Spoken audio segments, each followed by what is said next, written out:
Hello বন্ধুরা, আজ আমি তোমাদের কাছে একটি ভিডিও নিয়ে আসলাম। আমি আজকে নারকেলের সন্দেশ বানাবো। হ্যাঁ, সবসময় লাড্ডু বানাই, লাড্ডুই বেশিরভাগ তোমাদেরকে দেখাই, তাই আমার মুখে সবসময় লাড্ডুই এসে যায়। কিন্তু আজকে লাড্ডু বানাবো না, আজকে নারকেলের সন্দেশ বানাবো। এই যে নারকেল রেখেছি, হ্যাঁ, আর পুরনি রেখেছি। এই পুরনিটাতে আমি কুড়াবো। তোমরা যে যেভাবে পারো কুড়িয়ে নেবে। হ্যাঁ, আমার এটা দিয়ে সুবিধা হয়, তাই আমি এটা দিয়েই করি। এই যে আমার নারকেল কুড়ানো হয়ে গেছে। আমি এখন এটার মধ্যে চিনি মিলিয়ে দেব। চিনি মানে নারকেলের হাফ চিনি দিয়ে দেব। 1 বাটি চিনি দিয়ে দিলাম। এখন মিলিয়ে দেবো একসঙ্গে। চিনি আর নারকেল একসঙ্গে মিলিয়ে নেব।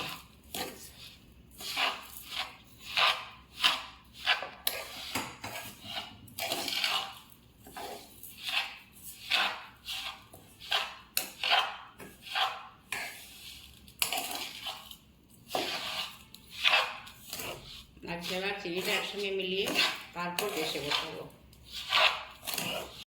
এখন আমি গ্যাস জ্বালিয়ে দিলাম, মাঝারি আঁচে রাখবো। বসিয়ে দিলাম নারকেল আর চিনি একসঙ্গে দিয়ে মিলিয়েছিলাম। এটা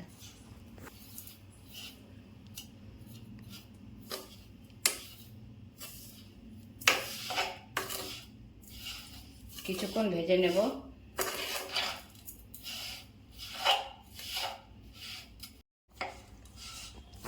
আমি নাড়বো যতক্ষণ পর্যন্ত ওটা স্টিকি না হবে না, ততক্ষণ পর্যন্ত আমি ওটাকে নেড়ে যাব।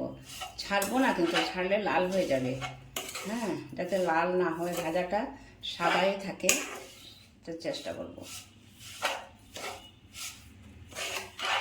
এই যে বন্ধুরা দেখো, আমারটা এখন আঠা হয়ে গেছে একদম। এই যে, আর আমি এতক্ষণ ধরে এক সমানে নাড়ছি, কোথাও যাইনি, তাই আমারটা দেখো কত সাদা হয়েছে, নাহলে লাল হয়ে যেত। হ্যাঁ, এখন আমি এখানে 300 গ্রাম দুধ শুকিয়েছিলাম, এটাও ঢেলে দেবো। এই যে এখানে 300 গ্রাম দুধ শুকিয়েছিলাম, ক্ষীর বানিয়েছি, ক্ষীরটাও এখানে ঢেলে দিচ্ছি। দুধে চিনি দিয়েছো কি? না, দেখো বন্ধুরা, টেস্টের জন্য আমি ওটাকে অল্প ঘন দুধ দিয়েছি। এখন এটা সম্পূর্ণভাবে মিলে গেছে নারকেলের সঙ্গে আর চিনির সঙ্গে। এখন এটা পুরো আঠা হয়ে গেছে। এখন নিজে নিজে উঠে যাচ্ছে। এখন আমি ওগুলোকে সাঁচে ভরিয়ে নেব। সাঁচে ভরানোর সময় আবার তোমাদেরকে দেখাবো। কত সুন্দর হয়েছে দেখো, একদম সাদা, লাল হয়নি, কারণ এটা গ্যাসের আঁচটা আমি মাঝারি আঁচে রেখেছি।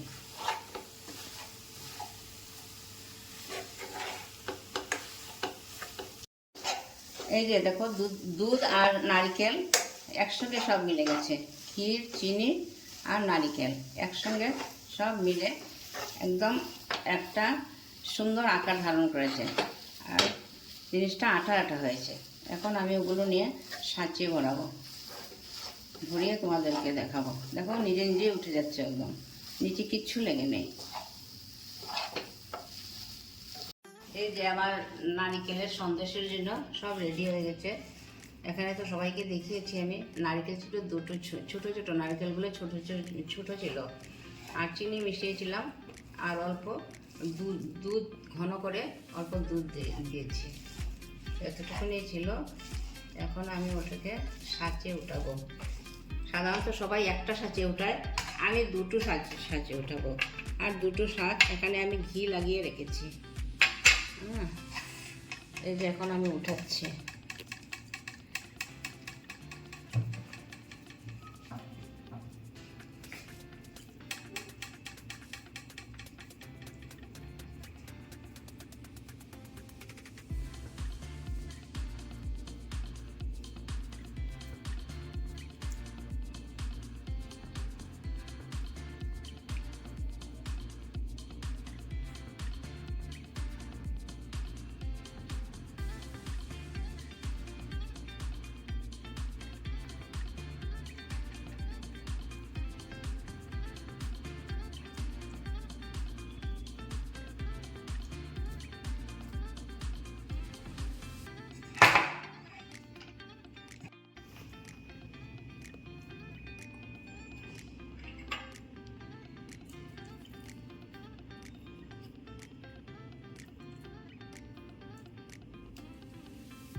এই যে এটা দুদিকেই প্রিন্ট থাকবে, ফুলটা দুই দিকেই থাকবে, এদিকেও থাকবে ওদিকেও থাকবে।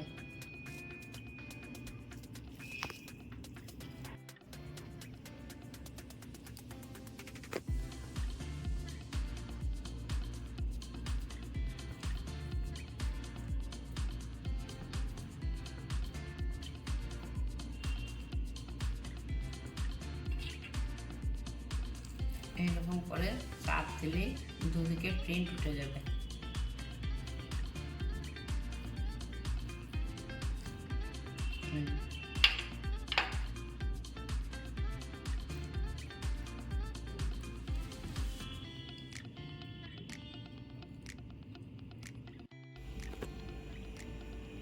আমার সন্দেশ বানানো হয়ে গেছে। তোমরা এরকম করে একটা সাজ দিয়েও করতে পারবে, দুটো দিয়েও করতে পারবে। আমি সুন্দরের জন্য দুটো করেছি। এই যে ডাবল সাইডে প্রিন্ট উঠে, এই জন্য ডাবল প্রিন্ট উঠেছে, এই জন্য আমি করেছি। হ্যাঁ, দেখো আমার সন্দেশগুলো কীরকম হয়েছে, দেখে আমাকে বলবে। এই দেখো বন্ধুরা, কি সুন্দর হয়ে গেছে আমার সন্দেশ বানানো। হ্যাঁ, এইভাবে তোমরাও বানাবে আর আমাকে জানাবে আমার সন্দেশ বানানোটা কীরকম হলো। তাহলে আজকে আমার ভিডিওটা এখানেই শেষ করব। তোমরা কোথা থেকে কে দেখছো ভিডিওটা আমাকে জানাবে, তাহলে আমি তোমাদেরকে পরবর্তী সময় ধন্যবাদ জানাতে পারবো। আজকের জন্য এখানেই বিদায় নিচ্ছি। পরবর্তীতে আবার নতুন কোনো ভিডিও নিয়ে তোমাদের পাশে আসবো। আমার ভিডিওটা লাইক, শেয়ার আর সাবস্ক্রাইব করে দেবে, আর নোটিফিকেশন বেলটা অন করে দেবে।